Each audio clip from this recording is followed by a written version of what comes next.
O presidente Donald Trump vai receber nessa segunda-feira o presidente da Ucrânia, Volodymyr Zelensky, e 7 líderes europeus para um encontro decisivo sobre o conflito entre Rússia e Ucrânia. O encontro simboliza ali o esforço da Ucrânia e da União Europeia em buscar garantias concretas de segurança diante da ofensiva russa iniciada ali em fevereiro de 2022. Fred, esse encontro acontece ali depois de uma reunião entre Trump e Putin na sexta-feira e que se tinha muitas expectativas, mas de concreto nada aconteceu. O que a gente pode esperar para esse encontro de hoje? Lembrando que a última vez que o presidente, a gente está até acompanhando essa imagem, o presidente ucraniano esteve nos Estados Unidos, o que aconteceu foi uma cena ali vexatória em que os dois chefes de estados bateram boca. O cenário agora é diferente, Fred? O que a gente pode esperar? Sim, o cenário é diferente agora. É uma reunião que foi convocada às pressas, né? Foi acertada assim que se desenvolveu a reunião do Alasca. O encontro com o Zelensky foi começando a se desenhar e principalmente essa nova característica, que é a presença de líderes europeus. São 7 líderes europeus que vão participar de uma reunião logo em seguida. A dinâmica é mais ou menos o seguinte: o Trump recebe os líderes europeus e o Zelensky. Às 2h15, 2h30 da tarde, horário de Brasília, tem uma reunião no Salão Oval com o Zelensky. Logo em seguida, por volta das 4 horas da tarde, tem uma reunião com esses 7 líderes europeus, né, que são Ursula von der Leyen, do Conselho Europeu, Emmanuel Macron, da França, Friedrich Merz, da Alemanha, Giorgia Meloni, da Itália, Keir Starmer, do Reino Unido, o Alexander Stubb, da Finlândia, e o Mark Rutte, que é o atual secretário-geral da OTAN.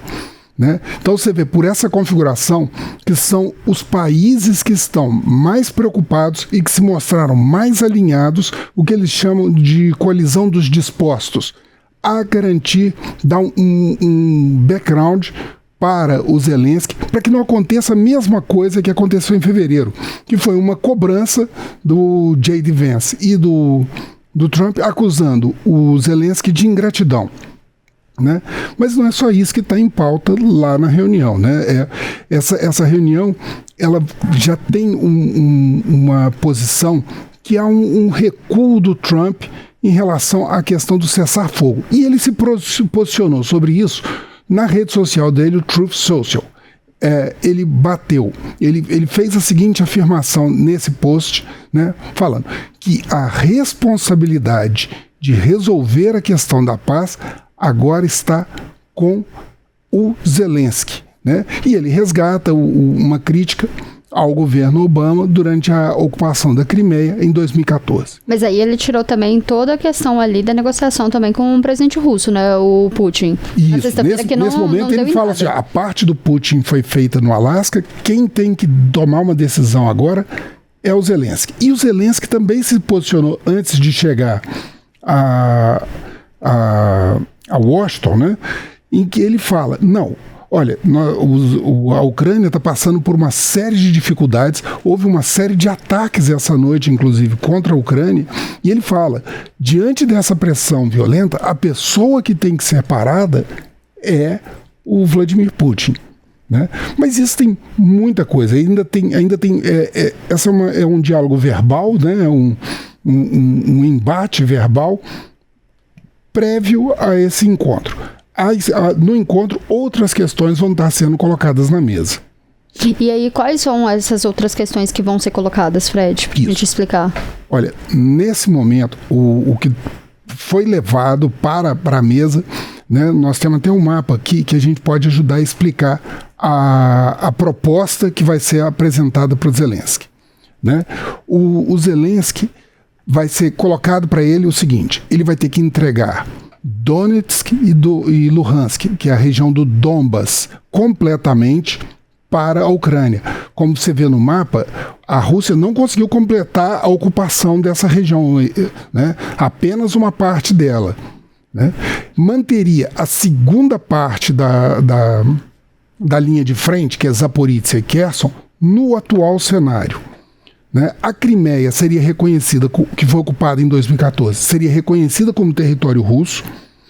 ele desistiria que a Ucrânia entrasse na OTAN e, em troca disso, receberia uma garantia similar ao artigo 5º da OTAN, que é um compromisso de que, caso a Ucrânia seja atacado, os países europeus e os Estados Unidos sairiam em defesa da Ucrânia, né? E, da parte da Rússia, haveria um compromisso de abdicar a novos ataques contra a Ucrânia. Né? O problema dessa segunda parte desse acordo que está sendo proposto para o Zelensky é que, em 2015, né, já havia o acordo de Minsk e ele foi rompido, né, de que o Putin havia falado, não, novos ataques não vão acontecer. E ele rompeu e ele tentou uma ofensiva para controlar toda a Ucrânia. Né? Na primeira parte da ofensiva ele chegou muito próximo de Kiev e Kharkiv. Né? Nesse momento ele ficou limitado. E nesse período todo da guerra até agora, que já passa de 3 anos e meio, ele estava tendo dificuldade em completar essa ocupação do Donbas. E o Donbas, né, o Donetsk e Luhansk, são áreas que são extremamente ricas nos recursos minerais da Ucrânia. Né? Ali é mais de 50% das reservas de carvão. Também é em torno de 20% das reservas de gás, fora os materiais, as terras raras, né, lítio, reservas de grafite e alguns outros minerais estratégicos. Então, essa ocupação, além de ter um valor estratégico militarmente, ele também tem um valor econômico muito grande para a Rússia. E, do ponto de vista de Zelensky, ele fica acuado, porque se ele não aceitar essa proposta, os Estados Unidos podem recuar do seu compromisso de apoio à Ucrânia. Né? E aí a Ucrânia não consegue, sem esse apoio dos Estados Unidos, né, continuar ali uma ofensiva. Você ter uma ideia, os Estados Unidos já cederam em torno de 175 bilhões de dólares em ajuda financeira, militar, material humanitário, desde 2022. Né? Boa parte dos recursos militares utilizados pela Ucrânia contra a Rússia são recursos militares dos Estados Unidos. Né? Nós temos aviões F-16, mísseis de longo alcance, né? Lançamentos múltiplos de foguete, alguns mísseis de médio alcance que são utilizados pela Ucrânia para fustigar mais a retaguarda da Rússia. Então, tudo isso depende muito desses recursos. E aí que entram os parceiros europeus, que eles tentam dar essa garantia para Zelensky. Mas eles, igualmente, são pressionados. Né? Você lembra que há poucos dias, né, eles assinaram um acordo para reduzir o tarifaço do Trump, então eles não têm interesse também em dispor diretamente com o Trump. Então, a situação de Zelensky nesse momento é de que ele vai ter um embate muito forte, mas ele está bem mais pressionado pelos Estados Unidos do que a Rússia. Fred, só antes da gente encerrar, você falou da importância desse encontro, né, que acontece logo depois desse acordo ali, por conta do tarifaço, dessas lideranças europeias com o presidente americano, então ninguém quer se indispor depois desse acordo, mas a gente tem a Rússia também, então quem está saindo mais em vantagem, vamos dizer assim, é a Rússia, né, porque essa questão ali de tarifas para a Rússia também não está valendo, né? O comércio foi bem reduzido desde 2014, né? Com o início da ocupação, houve sanções, etc. Então, o comércio bilateral Rússia e Estados Unidos foi muito limitado. Então, aumentar tarifas impactaria muito pouco para a Rússia.